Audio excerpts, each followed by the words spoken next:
people don't want to buy just sponsored products, for example, on their own. Sponsored products are still super important, but you're looking to buy much more of a kind of a package buy, because otherwise, why have I combined all these different budgets? Hi, everybody. I'm Mike Shields. This is a special edition of Next to Media with my partners at Epsilon. I'm here with Ben Foulkes. He's a commercial director at Epsilon. Hey, Ben, thanks for being here. Hey there. Thanks for having me. So let's kind of talk about the state of retail media as we kind of wrap up their year and head into 2025. What do you think the biggest trend was this year? It's obviously it was a very strong year for retail media. What was your biggest trend, and then what are you looking forward to next year?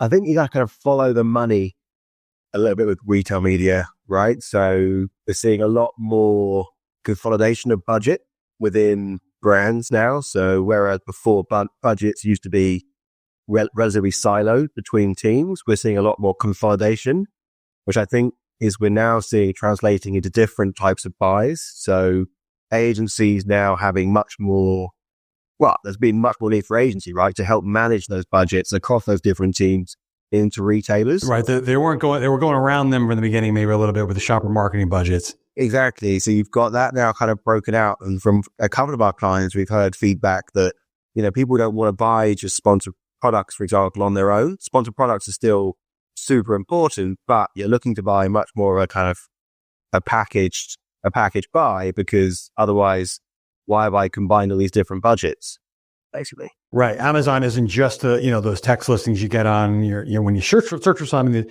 There's so much more. It makes sense to concentrate those dollars and so on.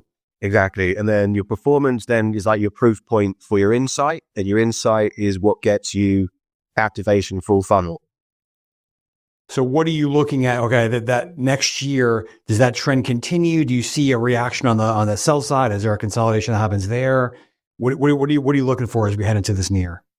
It goes two ways, right? So I see either consolidation of retail media networks, right, where you've got to kind of consolidate retail media networks to get scale, or a thing that's quite interesting is retail media networks kind of better branding themselves and creating kind of more brand personas and niches based on their insight that helps differentiate them from the pack and give themselves kind of additional value in kind of media planning. So I have two questions coming out of that. Or is that, when you talk about better branding themselves, is that going to be, hey, we're in a lot of different businesses besides retail media. We've got Vizio now for Walmart or for Amazon, like I mentioned. Or is it going really hard into your niche, like we own a particular category and we have the most insight there? A bit of all of it. But I think what you'll find is for each of the different businesses, their data gives you a different insight into their audience. Right. And like the best storyteller, the winners will be the best storytellers of that data. Because I think which is really different for this category, right? It hasn't been a storytelling driven thing. It's always been historically very performance driven. Now it's going to be a bit more around storytelling, where if you want to get full funnel budget, it's the power of your insight is what gives you additional value further away from the point of sale. So it's who can kind of tell that story best. Yeah, because it seems like you're right. Amazon's recent event, I think we talked about this, they really started talking full funnel. Everyone is trying to almost get out of, even though the transactional dollars are so powerful, they want to be much broader than that. Yeah. I mean, Amazon took it right out of the Google playbook, right? You prove your salt with your performance marketing, and then that gives you the kind of trust and the credibility to kind of move and execute in different kind of places. Right. Up the funnel. What do you make of, is there a distinction in your mind between retail media and commerce media? And you start with that, you're seeing the Uniteds and the these other Chase, these companies that were not necessarily retailers getting into the space. Did you make a distinction, and are we going to see more of that this year? So we had a huge argument at our end of year kind of strategy session between the team, kind of retail media and commerce. Hope it didn't get nasty. No, I mean, it was friendly. Overall, it was friendly. But I mean, so you've got retail media, commerce media. I think what I'm more interested about is kind of destination retail versus marketplace. Okay. I think for us, the way I look at retail media, it ticks the boxes in terms of great data signals with closed loop reporting. I think quite a lot of the commerce media players can also achieve that. I think we'll definitely see more in travel, more in finance, definitely more in B2B, especially where you've got kind of interesting insights into niche audiences. But then the other part of it that we kind of want to look into is the difference between a destination brand and a marketplace as well, because you've also got two different ways of approaching kind of retail media if you're one of those as well. Interesting. Do you think, you mentioned consolidation on the sell side. There's been everyone talks about that. There seems to be a desire for simplicity, right? And more, but I don't know, who wants to be the first retailer to give up this great new business? But I do wonder how many of them want to be in this for the long term. Are you seeing these signs that there might be some retailers who are ready to kind of join forces or hand off some of this stuff?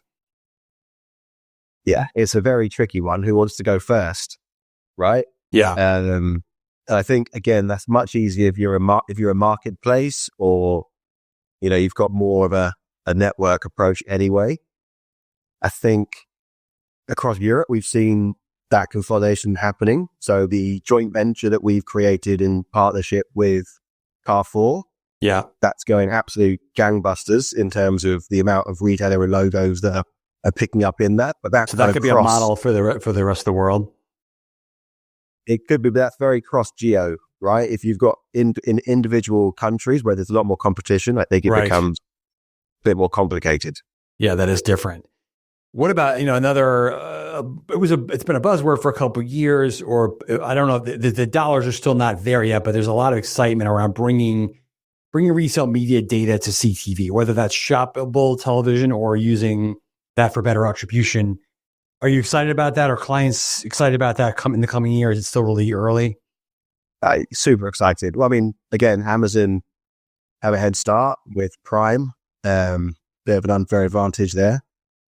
But 100%, I think it depends on the retailer and the data, whether or not you're going to add value into connected TV. If you are, for example, within grocery and you're trying to target broad audiences, layering data into an already expensive channel is very difficult to prove kind of the impact and the net benefit. Whereas if you've got kind of audiences where there is kind of more of a consideration strategy or tactic, layering in retailer data and being able to connect it into smart TV is huge. We've seen massive success with one of our partners, Currys, obviously, who are looking to kind of help. They're a consumer electronics business, helping people like Samsung, LG to, sell TV. So where better to run targeted advertising, marketing a new TV than on someone's old TV?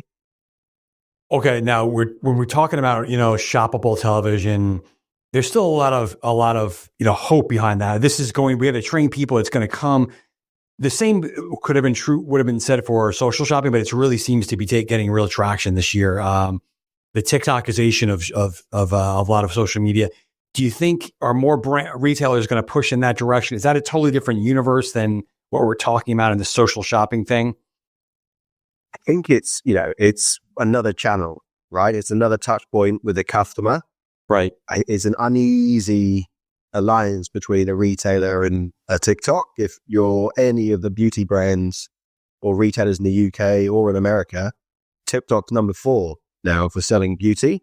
Yeah. If you're one of the top 2 beauty retailers and you're running, social with TikTok, are you helping your enemy? Like that kind of thing? Enemy type thing. So, and it's difficult, right? But that's where your customer is. So it's getting that balance right. And there's definitely no way that anyone could kind of sit here and say that social commerce isn't going to be a big thing next year. Right. Yeah, but that is a tricky dynamic to try and figure out how much stronger do I want to make TikTok or whoever while I'm also trying to compete in that space. Well, yeah. If I'm a big retailer, am I comfortable, marketing on Amazon? It's the same exact kind of fallout. Yeah, not an easy conversation. Ben, awesome stuff. Thanks so much for your time and looking forward to chit-chatting more in the new year. Yeah, looking forward to it. Happy New Year, Happy holidays. Merry everything. Yes. Yeah, all of that.